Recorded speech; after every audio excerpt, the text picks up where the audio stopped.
Hello guys, मैं हूं समीर पोदार और आप देख रहे हैं प्ले केमिस्ट्री।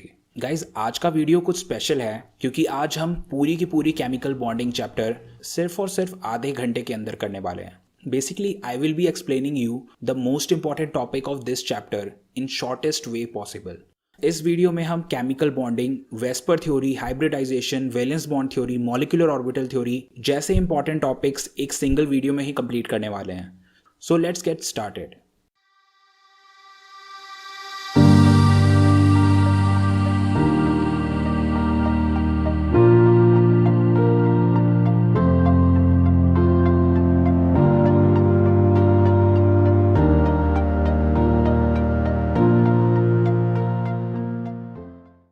Octet rule. इस चैप्टर का नाम है chemical bonding and molecular structure. So molecule का स्ट्रक्चर बनाने का पहला तरीका है using octet rule. It is something that you may have done in your previous class too, but for the sake of flow of the topic we will do it here. सबसे पहले आपको आना चाहिए लुईस डॉट स्ट्रक्चर बनाना। Oxygen का electronic configuration होता है 1s2 2s2 2p4। So oxygen के outer most shell, second shell में टोटल 6 इलेक्ट्रॉन है। सो ऑक्सीजन का लुईस स्ट्रक्चर होगा कुछ ऐसा। नेक्स्ट नाइट्रोजन का इलेक्ट्रॉनिक कन्फिग्रेशन है 1s2 2s2 2p3। अब इसके आउटर मोस्ट शेल में है 5 इलेक्ट्रॉन। सो नाइट्रोजन का लुईस स्ट्रक्चर होगा कुछ इस तरीके से। Now let's come to octet rule. Octet rule के अकॉर्डिंग हाइड्रोजन और हीलियम को स्टेबल होने के लिए उन्हें उनके आउटर मोस्ट शेल में 2 इलेक्ट्रॉन चाहिए होते हैं, और फ्लोरीन, ऑक्सीजन, नाइट्रोजन, क्लोरीन और कोई भी बाकी एटम बच गए, सभी को आउटर मोस्ट शेल में 8 इलेक्ट्रॉन चाहिए होते हैं। Now let's make the structure of HCl and nitrogen using octet rule.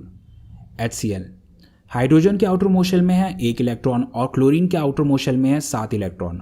अगर हाइड्रोजन और क्लोरीन इलेक्ट्रॉन शेयर कर लें तो हाइड्रोजन के पास हो जाएगा 2 इलेक्ट्रॉन और क्लोरीन के पास 8 इलेक्ट्रॉन। सो इस तरीके से हमने ऑक्टेट रूल लगा के HCl का स्ट्रक्चर बना दिया। Next is nitrogen. दोनों नाइट्रोजन के पास है 5-5 इलेक्ट्रॉन और स्टेबिलिटी के लिए इन्हें चाहिए 8 इलेक्ट्रॉन। सो अगर ये दोनों नाइट्रोजन अपने 3-3 इलेक्ट्रॉन शेयर कर ले तो दोनों के पास हो जाएगा 8-8 इलेक्ट्रॉन। सो ये हो गया नाइट्रोजन का structure using octet rule. 2 electron होते हैं एक बॉन्ड के बराबर। सो नाइट्रोजन के पास बन गया 1, 2 और 3 bonds. So nitrogen is forming triple bond. So let's start our discussion with chemical bonding. So किस किस टाइप की बॉन्डिंग पॉसिबल है? आयनिक बॉन्डिंग, कोविलेंट बॉन्डिंग और कोऑर्डिनेट बॉन्डिंग। आयनिक बॉन्डिंग क्या होती है? Let's understand it with an example of NaCl। हमारे पास sodium है और क्लोरीन। सोडियम अपना 1 इलेक्ट्रॉन लूज करता है और वह 1 इलेक्ट्रॉन क्लोरीन गेन कर लेता है। तो सोडियम बन जाता है सोडियम आयन और क्लोरीन बन जाता है क्लोराइड आयन। एक है पॉजिटिव आयन और दूसरा है नेगेटिव आयन। सो पॉजिटिव और नेगेटिव के अट्रैक्शन के कारण बन जाता है आयनिक बॉन्डिंग। आयंस में अट्रैक्शन के कारण जो भी बॉन्डिंग बनती है उसे हम कहते हैं आयनिक बॉन्डिंग। और एग्जाम्पल होंगे MgCl2, CaO, CaCl2। नेक्स्ट है कोवेलेंट बॉन्ड। आयनिक बॉन्ड में इलेक्ट्रॉन का ट्रांसफर हुआ था, बट कोवेलेंट बॉन्ड में इलेक्ट्रॉन का ट्रांसफर नहीं होता बल्कि इलेक्ट्रॉन की शेयरिंग होती है। एग्जाम्पल के लिए हाइड्रोजन। दोनों हाइड्रोजन को स्टेबल होने के लिए 2 इलेक्ट्रॉन चाहिए, तो ये दोनों हाइड्रोजन एक साथ टीम अप हो जाते हैं ताकि दोनों के पास 2-2 इलेक्ट्रॉन हो जाएं।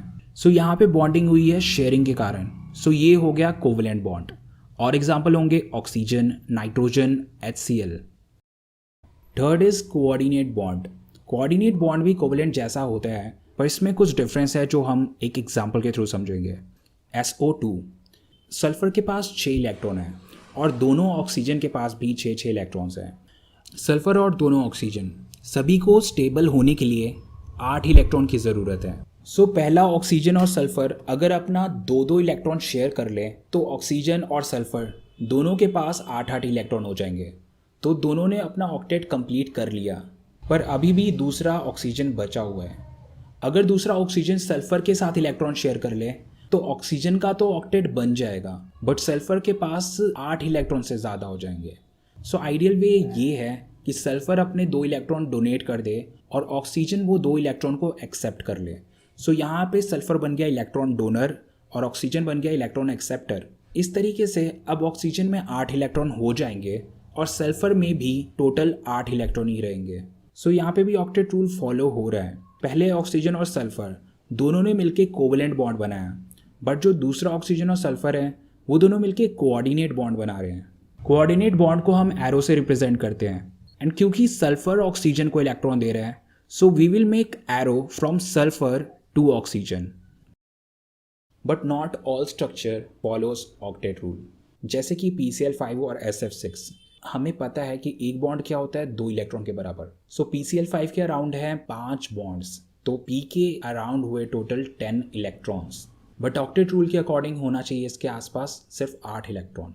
और इसी तरीके से SF6, सल्फर के अराउंड है 6 बॉन्ड्स, यानी सल्फर के आसपास है total 12 electron, and both of these are not following octet rule. So इसलिए हमें ज़रूरत पड़ी और नए मेथड्स की, जैसे कि वेस्पर थ्योरी और hybridization theory. Vesper theory. Before I tell you what is Vesper theory, let's clarify some terms like bond pair, electron pair and lone pair. Look at this structure of NH3. So NH3 में ये जो NH bonding है, this is called bond pair.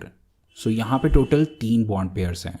N के ऊपर जो लो बना है with 2 dots, that is lone pair with 2 electrons. So NH3 में है एक lone pair. Bond pair और lone pair दोनों को ही electron pair कहा जाता है। सो यहाँ पे हैं 3 बॉन्ड पेयर और एक लोन पेयर। सो यहाँ पे टोटल 4 इलेक्ट्रॉन पेयर हैं। सो 3 टाइप के कॉम्बिनेशन पॉसिबल हैं, बॉन्ड पेयर का, और बॉन्ड पेयर का, और लोन पेयर का। अब इन पेयर्स में क्या होता है, रिपल्जन। सबसे ज़्यादा रिपल्जन होता है लोन पेयर में, उसके बाद लोन पेयर बॉन्ड पेयर में, और सबसे कम रिपल्जन होता है बॉन्ड पेयर में। इस रिपल्जन के कारण बॉन्ड पेयर और लोन पेयर अपना ओरिएंटेशन चेंज करते हैं। जब वो एक स्टेबल पोजीशन पे सेटल हो जाते हैं तब उनका एक डेफिनेट शेप बन जाता है। सो किसी भी स्ट्रक्चर पे कितने बॉन्ड पेयर हैं और कितने लोन पेयर हैं, अगर हमें यह पता लग जाए तो हम बता सकते हैं कि मॉलिक्यूल कैसा दिखेगा। H2O में होते हैं 2 बॉन्ड पेयर और 2 लोन पेयर। सो इसका हमेशा ही स्ट्रक्चर होगा कुछ ऐसा, जिसे हम कहते हैं बेंड स्ट्रक्चर। अब हम कैसे पता लगाएं कि किसी भी स्ट्रक्चर में कितने बॉन्ड पेयर और कितने लोन पेयर बनने वाले हैं? So there are 2 methods for it. First method. So let's see with an example of boron trifluoride. Boron trifluoride में बोरोन है सेंट्रल एटम और इसके आसपास है 3 fluorines that are side atoms. So हम सेंट्रल एटम का इलेक्ट्रॉनिक कॉन्फ़िगरेशन लिखेंगे। Boron का इलेक्ट्रॉनिक कॉन्फ़िगरेशन होगा 1s2, 2s2, 2p1। सो इसके आउटर मोस्ट शेल में हैं 3 इलेक्ट्रॉन, सो ड्रॉ इट। अब जो फ्लोरीन है उसके आउटर मोस्ट शेल में है 7 इलेक्ट्रॉन। उसे स्टेबल होने के लिए सिर्फ 1 इलेक्ट्रॉन की ज़रूरत है। सो फ्लोरीन बोरोन के साथ 1 इलेक्ट्रॉन शेयर करके एक बॉन्ड बना लेगा। सो 3 फ्लोरीन कुछ इस तरीके से अटैच हो जाएंगे। सो बोरोन के हर एक इलेक्ट्रॉन के साथ एक एक फ्लोरीन अटैच हो जाएगा। सो यहाँ पे टोटल 3 बॉन्ड पेयर बन गए और लोन पेयर एक भी नहीं, क्योंकि तीनों के तीनों बॉन्ड एक जैसे ही हैं तो तीनों में रिपल्जन भी बराबर होगा और तीनों बॉन्ड में बनेगा बराबर गैप। एक कंप्लीट एंगल होता है 360 डिग्री के बराबर। सो इस 360 डिग्री के हो गए टोटल 3 टुकड़े।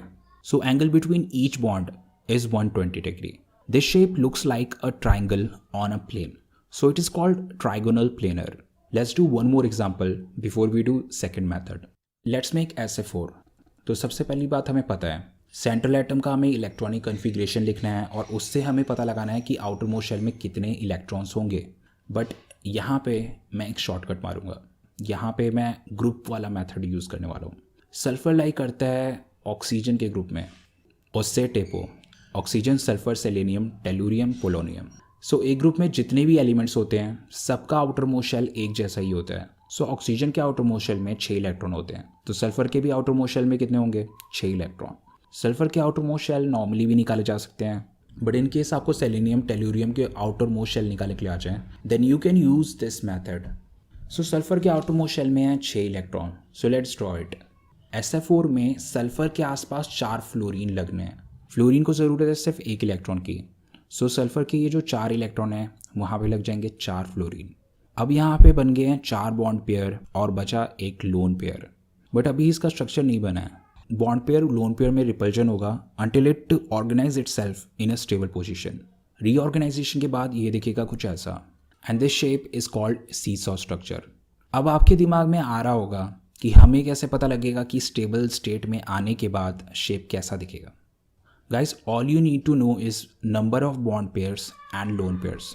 जब आपको ये पता लग गया then you can recall its shape. So I am going to show you a table जिसमें आपको ये सारी डिटेल मिल जाएंगी. So take time and draw it.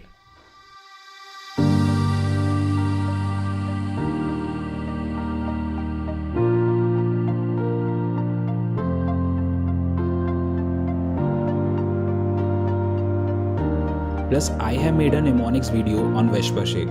You can check that too. Now the second method, formula method. किसी भी structure में कितने बॉन्ड पेयर हैं और कितने लोन पेयर बनने वाले हैं, you can calculate it using a formula. Once you do that, you will be able to recall its shape. So सबसे पहले सेंट्रल एटम में कितने वैलेंस इलेक्ट्रॉन हैं उससे कैलकुलेट करो. We will write it as VE. VE is valence electron of central atom. Let's take an example of CH4. यहाँ पे central atom है कार्बन, सो इसके वैलेंस इलेक्ट्रॉन हुए 4. Next calculate the number of monovalent atoms around the central atom. In case you don't remember what is monovalent atom, monovalent atom is any atom with valency equal to 1. So monovalent के example हुए hydrogen, fluorine, chlorine, bromine, iodine. So ये सब हुए monovalent atom. सो अब carbon के around कितने monovalent atoms हुए? सो CH4 के अराउंड है 4 हाइड्रोजन, यानी मोनोवेलेंट एटम हुए 4. Now let's calculate electron pair around it using this formula. Electron pair is equal to half of valence electron plus monovalent atom. Electron pair is equal to half valence electron equal to 4 plus monovalent equal to 4. So calculate करके आया ये 4, यानी कि carbon के around 4 electron pair बनेंगे. पर इनमें से कितने पेयर बॉन्ड पेयर होंगे और कितने पेयर लोन पेयर? सो सेंट्रल एटम के अराउंड जितने भी साइड एटम होंगे उतने ही बॉन्ड पेयर होंगे. सो कार्बन के अराउंड है 4 atoms, so it will have 4 bond pairs. Now how many lone pairs? Lone pair is equal to electron pair minus bond pair. So इस case में है electron pair 4 और bond pair भी 4. सो इस case में loan pair है 0. Now we have to recall 4 bond pair और 0 lone pair वाला स्ट्रक्चर क्या होता है. It is tetrahedral structure.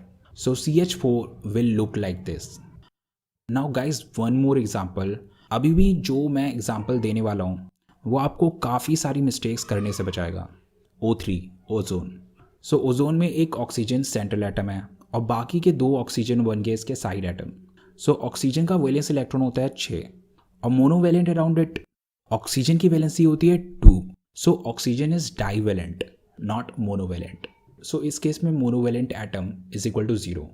So electron pair will be half valence electron equal to 6 plus monovalent equal to 0. So it is 3. So यहाँ पे total 3 electron pair हैं. So oxygen के around कितने side atoms होंगे? 2 oxygen है, so bond pair will be equal to 2. So lone pair is equal to electron pair minus bond pair. So it is 3 minus 2, that is 1. So 2 bond pair और 1 loan pair वाला structure कैसा होता है? Bend shape. So it should look like this. पर अभी भी structure complete नहीं हुआ है. वेस्पर थ्योरी में एक बॉन्ड पेयर का मतलब हो सकता है सिंगल बॉन्ड, डबल बॉन्ड या फिर triple bond. Right now we know that it will have 2 bond pair, but we don't know if it is going to be single bond, double bond और triple bond. So मैं एक Lewis structure such that it follows octet rule. So guys, structure will look like this. So there will be a double bond and a coordinate bond. So this structure is now complete and it is called band structure. Now some quick note. What about H3O positive? Here we have a positive mark on oxygen. तो इस case में central atom हुआ oxygen और उसके आसपास हैं 3 side atoms.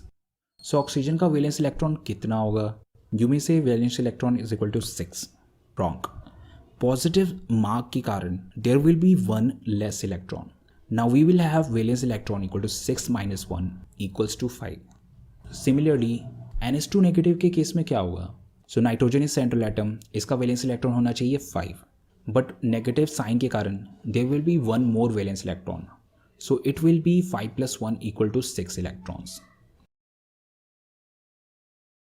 Now one last thing and Vesper is over. XeF2. Xenon है यहाँ पे सेंट्रल एटम, सो हमें इसका निकालना पड़ेगा आउटर मोस्ट शेल. सो यहाँ पे आपको इलेक्ट्रॉनिक कन्फिगरेशन नहीं निकालने की ज़रूरत है. You only need to find out which group it is in. Xenon lie करता है इनर्ट गैस के ग्रुप में. So neon, argon, krypton, xenon and radon.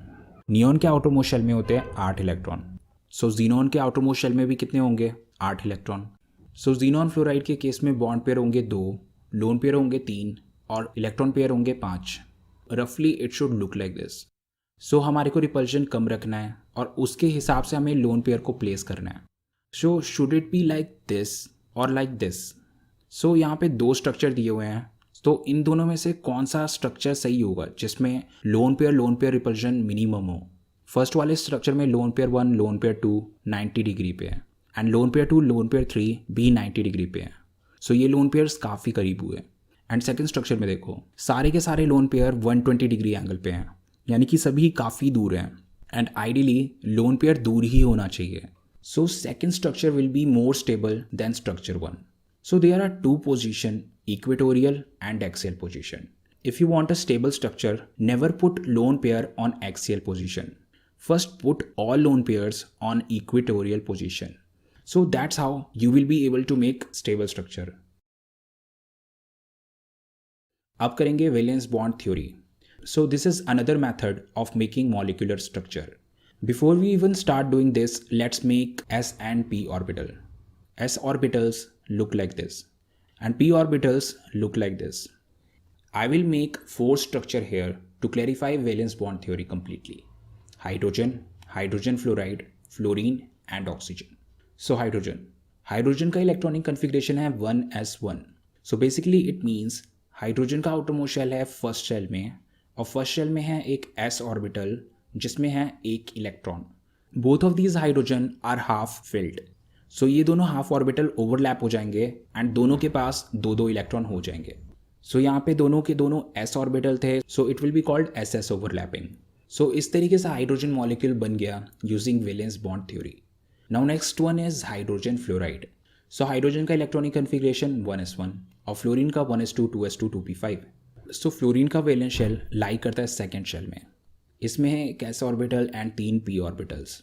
So s orbital is fully filled, there is no space. p orbital में px और py orbital fully filled है, ps half filled orbital है। So what will happen? Hydrogen का half filled orbital और fluorine का half filled orbital मिलके एक fully filled orbital बना देंगे। Hydrogen will be drawn like this, s orbital with 1 unpaired electron. p orbital will look like this, 2px 2py fully filled but 2pz with 1 unpaired electron. So both of them will overlap to form sp overlapping. Before we proceed any further, a quick note. So मैं अब आपको बताने जा रहा हूँ किस किस type की ओवरलैपिंग पॉसिबल है। So SS overlapping, it is possible. Now second one is SP overlapping, it is also possible. But this type of overlapping is not possible. S orbitals के साथ सिर्फ head on overlapping होगी, sideways overlapping कभी नहीं होगी। So इस type की overlapping को हम sigma bond कहते हैं। Now let's make fluorine. Fluorine structure हमें पता है, it looks like this. अब फ्लोरीन में दोनों के पास एक एक हाफ फिल्ड ऑर्बिटल है, सो दोनों हाफ फिल्ड ऑर्बिटल ओवरलैप कर जाएंगे और फिर फुली फिल्ड हो जाएंगे। सो इस तरीके से फ्लोरीन बन जाएगा। इसमें दोनों के दोनों ऑर्बिटल्स क्या हैं? P. So it is P overlapping और यह भी हेड ऑन ओवरलैपिंग है। सो this is also a sigma bond. So sigma bond 3 type की ओवरलैपिंग से बनता है, SS, SP और PP। Now the next one, oxygen. Oxygen का इलेक्ट्रॉनिक कन्फिग्रेशन होता है 1s2 2s2 2p4। So 2s is completely filled, but 2p orbital needs 2 more electron for stability. अब यहाँ आती है इंटरेस्टिंग चीज़। सो यहाँ पे है हाफ फिल्ड 2py और 2pz। सो 2py में हेड ऑन ओवरलैपिंग हो जाएगी, सो it will form sigma bond. But 2pz में साइडवेज ओवरलैपिंग होगी। s ऑर्बिटल्स के साथ साइडवेज ओवरलैपिंग पॉसिबल नहीं थी, बट p ऑर्बिटल के साथ साइडवेज ओवरलैपिंग पॉसिबल है। सो 2py के कारण हुआ pp overlapping, that will be sigma bond, और 2pz में हुआ sideways overlapping, that is called pi bond. So point two remember, sigma bond pi bond से ज़्यादा स्ट्रांग होता है। सो ऑक्सीजन को हम इस तरीके से भी ड्रॉ कर सकते हैं। ऑक्सीजन में बना है double bond, first one is sigma and second one is pi. So valence bond theory is done. But valence bond theory में भी कुछ गैप्स थे जिसे हाइब्रिडाइजेशन थ्योरी ने फिल किया। वैलेंस बॉन्ड थ्योरी यूज़ करके हम boron trifluoride, methane, carbon dioxide, carbon tetrachloride जैसे स्ट्रक्चर नहीं बना सकते। Let's take an example of boron trifluoride. So boron का इलेक्ट्रॉनिक कन्फिग्रेशन है 1s2 2s2 2p1 सो बोरोन के अराउंड हमें 3 फ्लोरीन लगाने हैं, बट बोरोन के पास सिर्फ एक अनपेयर्ड इलेक्ट्रॉन है. That means there is space for 1 fluorine only. What about other 2 fluorines? So hybridization ने इसका करेक्शन दिया. So let's make boron trifluoride using hybridization theory. If we excite one electron from s orbital to p orbital, there will be space for 3 fluorines. Hybridization में एक और step है. अब ये central atom orbital mix up होके एक नया orbital बनाएंगे. That will be called hybrid orbital. So यहाँ पे एक s और 2 p मिलके sp2 ऑर्बिटल बना देंगे. क्योंकि यहाँ पे 3 ऑर्बिटल्स मिले हैं, सो sp2 will look like this, a structure with 3 lobes called hybrid orbitals. So this is new structure of boron. अब बोरोन के अराउंड लगेगा फ्लोरीन. सो फ्लोरीन में है एक हाफ फिल्ड p ऑर्बिटल. सो फ्लोरीन के लिए हम बनाएंगे p ऑर्बिटल लाइक दिस. अब sp2 के तीनों ऑर्बिटल्स में एक एक फ्लोरीन लगा दो. सो बोरोन के तीनों ऑर्बिटल्स और फ्लोरीन के तीनों ऑर्बिटल्स हो गए हैं फुली फिल्ड. सो ये बन गया boron trifluoride using hybridisation theory. If you remember boron trifluoride's VSEPR structure, तो वो भी कुछ ऐसा ही था. So this structure is called triangular planar. So अब मैं आपको वो सारे हाइब्रिड ऑर्बिटल्स बता रहा हूँ जो पॉसिबल हैं. सो एक पॉसिबल है कि 1s और 1p मिल जाएं, तो ये दोनों मिलके बनाते हैं 2 sp orbitals. And second one is sp2. sp2 orbital में एक s और 2 p ऑर्बिटल्स मिलके 3 sp2 ऑर्बिटल्स बना देते हैं. एंड नेक्स्ट है sp3 ऑर्बिटल. इसमें एक s ऑर्बिटल और 3 p ऑर्बिटल मिल जाते हैं and they form 4 sp3 orbitals. और इसी तरह से बनता है sp3d and sp3d2. So sp3d में बनेंगे total 5 lobes. So it will look like trigonal bipyramidal and sp3d2 will look like octahedral structure. Now let's make CH4 using hybridisation theory. Write down carbon's electronic configuration. So carbon का होगा 1s2 2s2 2p2. But we need to add 4 hydrogens in it. But यहाँ पे सिर्फ 2 space हैं. So what will we do? We will excite one electron from s orbital and transfer it to p orbital. So after exciting electron, now we have space for 4 electrons. But first and foremost, we will hybridize our central atom, that is carbon. एक s और 3 p orbitals मिलके बनाएंगे 4 sp3 orbitals. अब इस case में हर orbital है half filled. Each one of them need one more electron. So they will get it from hydrogen. So hydrogen का electronic configuration होता है 1s1. So it will be a s orbital with 1 electron. So 4 sp3 orbital पे लग जाएंगे 4 hydrogen के s orbital. So this is CH4 using hybridisation theory. This structure is called tetrahedral structure. अब एक और example, C2H4 ethene. So let's do it straight. So first of all make a rough arrangement. So there will B 2 carbon and 4 hydrogen will be around it like this. Now you can see that each carbon have 3 atoms around it. So एक s orbital और 2 p orbitals sufficient होंगे. So first of all let's excite an electron. Now a total of 4 half-filled orbitals are available. But all we need is 1 s orbital and 2 p orbitals. So ये दोनों मिलके बना देंगे sp2 hybridization. But एक p orbital का hybridization नहीं हुआ. So we will draw it as it is. और इस orbital को हम कहेंगे unhybridized orbital. So draw it as a normal p orbital. And now draws the second carbon the exact way. So link it with carbon. So अब हमारे पास 4 sp2 orbitals बचे और साथ ही साथ हमारे पास 4 हाइड्रोजन बचे. So हर एक sp2 orbital पे लगा दो एक एक hydrogen. So there is an unhybridized orbital with an unpaired electron. So इसकी होगी sideways overlapping. So this bond is called pi bond. और बाकी जो भी head on overlapping हुई है that is sigma bond. So now we have 1, 2, 3, 4 and 5 sigma bonds here and 1 pi bond here. So this is ethene using hybridization theory. Now molecular orbital theory.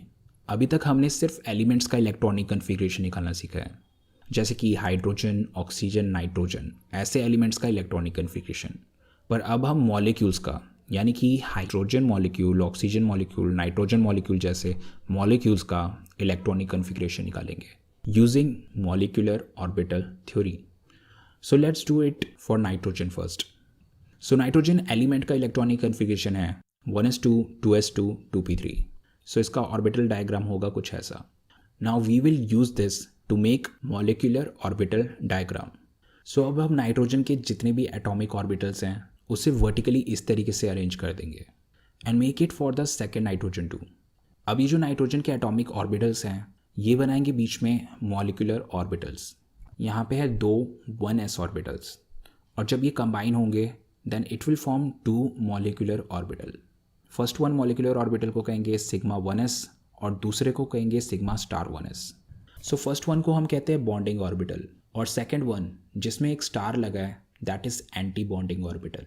So same काम करेंगे हम 2s orbitals के लिए। सो इसमें बनेगा sigma 2s and sigma star 2s। Now let's see p orbitals. दोनों nitrogen के atomic orbitals को मिला के टोटल बने 6 ऑर्बिटल्स। सो हमारे मॉलिक्यूलर ऑर्बिटल भी कितने बनेंगे यहाँ पे 6। Let's combine all these two make p's molecular orbitals. So it will be in order of 2 1 2 1. So there are 4 columns. पहले कॉलम में होगा 2 ऑर्बिटल और सेकेंड वाले में होगा 1 ऑर्बिटल, थर्ड वन में 2 ऑर्बिटल, फोर्थ वन में 1 ऑर्बिटल। सो टोटल हो गए 6 ऑर्बिटल्स। सो फर्स्ट कॉलम वाले 2 ऑर्बिटल्स को हम कहेंगे पाई 2 px एंड पाई 2 py और उसके ऊपर वाले को कहेंगे सिग्मा 2 pz। और ऊपर वाले 2 कॉलम में सेम ही काम करना है but we will put a star on it. That means they will be anti bonding orbitals. So it will be pi star 2 px, pi star 2 py and fourth column will be sigma star 2 pz। आपको शायद ये पता होगा electron filling हमेशा low energy orbital से start होती है। सो यहाँ पे एनर्जी का ऑर्डर कुछ ऐसा है, यानी कि सिग्मा 1s का होगा लोएस्ट एनर्जी और सिग्मा स्टार 2 pz का होगा हाईएस्ट एनर्जी। जो सबसे नीचे है सबसे पहले उसमें इलेक्ट्रॉन फिल करेंगे। जब ये ऑर्बिटल कंप्लीटली फिल हो जाएगा only then we will go to the higher energy. Now let's come to electron filling. So 1s orbital, दोनों एटॉमिक ऑर्बिटल में हैं 4 electron. So fill sigma 1s completely then move to sigma star 1s। So हमने यहाँ पे 4 electron fill कर दिए। Let's move to sigma 2s and sigma star 2s and we will do exact same thing. Let's come to p orbitals. अब दोनों atomic orbitals को मिला के यहाँ पे हैं total 6 electrons. Now we will fill 6 electron in p molecular orbital. अब pi 2 px और पाई 2 py दोनों ही एक लेवल पे है। That means both of them have same energy. So इसकी फिलिंग होगी कुछ ऐसी, फर्स्ट इलेक्ट्रॉन पाई 2 px में, सेकेंड इलेक्ट्रॉन पाई 2 py में। We are giving both of them equal treatment but it is not fully filled yet. Third electron जाएगा pi 2 px में and fourth electron जाएगा pi 2 pz में। Now it is fully filled. अब हम जा सकते हैं ऊपर वाले ऑर्बिटल में। Now we have only 2 electrons left, so we will fill it in sigma 2 pz।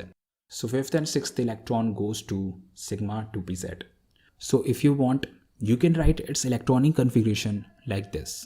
Watch the molecular orbital diagram and write accordingly. So I hope it's clear to you. Now as you know, bonding में सिर्फ outermost shell participate करते हैं. So 1s orbital will not participate in formation of molecule. So molecular orbital diagram में you can omit this part. Now the next thing is analyzing molecular orbital. So first one is stability of molecule. अब हमें यह देखना है कि जो molecule बना है दैट इज स्टेबल और not. For that count number of bonding and anti bonding electrons. Bonding में सिर्फ आउटर मोस्ट शेल इन्वॉल्व होते हैं, so we will count those electrons only. So यहाँ पे है टोटल 8 बॉन्डिंग इलेक्ट्रॉन और एंटी बॉन्डिंग है स्टार वाले। सो यहाँ पे है टोटल ऐसे 2 इलेक्ट्रॉन्स। सो यहाँ पे bonding electrons anti bonding electron से ज़्यादा है। सो इसका मतलब ये हुआ कि नाइट्रोजन स्टेबल है। In case bonding electron anti bonding electron के बराबर होता या फिर एंटी बॉन्डिंग बॉन्डिंग से ज़्यादा होता देन उस केस में मॉलिक्यूल अनस्टेबल होता। अब नेक्स्ट है bond order. So bond order क्या होता है? अगर बॉन्ड ऑर्डर 1 है तो इसका मतलब है सिंगल बॉन्ड। अगर बॉन्ड ऑर्डर 2 आया तो इसका मतलब बनेगा डबल बॉन्ड। और अगर बॉन्ड ऑर्डर 3 आया तो इसका मतलब ट्रिपल बॉन्ड बनेगा। नाइट्रोजन का तो आपको ऑलरेडी पता ही है, it's bond order should be 3 because it makes triple bond. But let's do it with a formula. Bond order is equal to half of Nb minus Na. So इस case में Nb is equal to 8 and Na is equal to 2.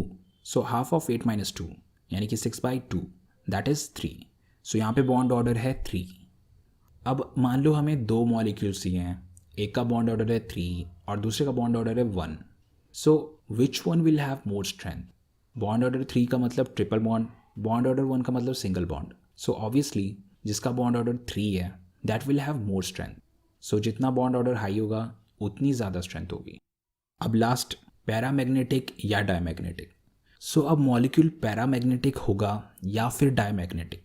अगर molecular orbital में कोई भी एक ऐसा orbital है जिसमें कोई अनपेयर्ड इलेक्ट्रॉन हो then the molecule will be called paramagnetic. और अगर मॉलिक्यूलर ऑर्बिटल में हर एक इलेक्ट्रॉन्स पेयर्ड हैं, there is no unpaired electron, then molecule will be called diamagnetic. So यहाँ पे हम कर रहे हैं नाइट्रोजन का and there is no unpaired electron, सारे के सारे इलेक्ट्रॉन पेयर्ड अप हो रखे, सो इट इज़ डायमैग्नेटिक। अब एक इम्पॉर्टेंट बात, ये था nitrogen, so it was a normal nitrogen molecule. पर अब हमारे पास आ सकता है N2 पॉजिटिव। इसका क्या मतलब होगा? इसका मतलब है कि एक नाइट्रोजन नॉर्मल है और दूसरा नाइट्रोजन है N पॉजिटिव। N पॉजिटिव यानी कि दूसरे नाइट्रोजन में है एक इलेक्ट्रॉन कम, सो N पॉजिटिव में होंगे 7 इलेक्ट्रॉन की जगह 6 electron. N2 negative, so first one is normal nitrogen and second one is N negative, यानी कि सेकेंड नाइट्रोजन में एक इलेक्ट्रॉन ज़्यादा है। सो अगर नाइट्रोजन में है 7 इलेक्ट्रॉन तो N नेगेटिव में है टोटल 8 इलेक्ट्रॉन। अब N2 नेगेटिव क्या होगा? सो N2 नेगेटिव में पहला नाइट्रोजन होगा N नेगेटिव और दूसरा भी होगा N नेगेटिव। सो जब भी इसका इलेक्ट्रॉनिक कन्फिग्रेशन लिखोगे या एटॉमिक ऑर्बिटल बनाओगे, ऐड और reduce electrons according to the question. So जितने भी मॉलिक्यूलर ऑर्बिटल डायग्राम्स हैं सारे के सारे ऐसे ही बनेंगे, but there is some exception, जैसे कि oxygen, fluorine, neon. Actually there is not a big difference. बाकियों के लिए पी ऑर्बिटल बनता है कुछ ऐसा, फॉलोइंग 2-1-2-1, बट ऑक्सीजन, फ्लोरीन और नियॉन के लिए पी ऑर्बिटल बनता है कुछ ऐसा, 1-2-2-1। बाकी की पूरी थ्योरी में कोई भी डिफरेंस नहीं है, बस एक यही सिंगल डिफरेंस था।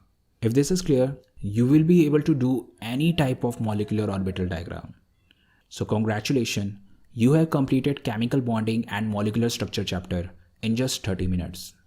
If you like this video and want to see more video like this, then like and share this video. I am Sumir Podar and you are watching Play Chemistry.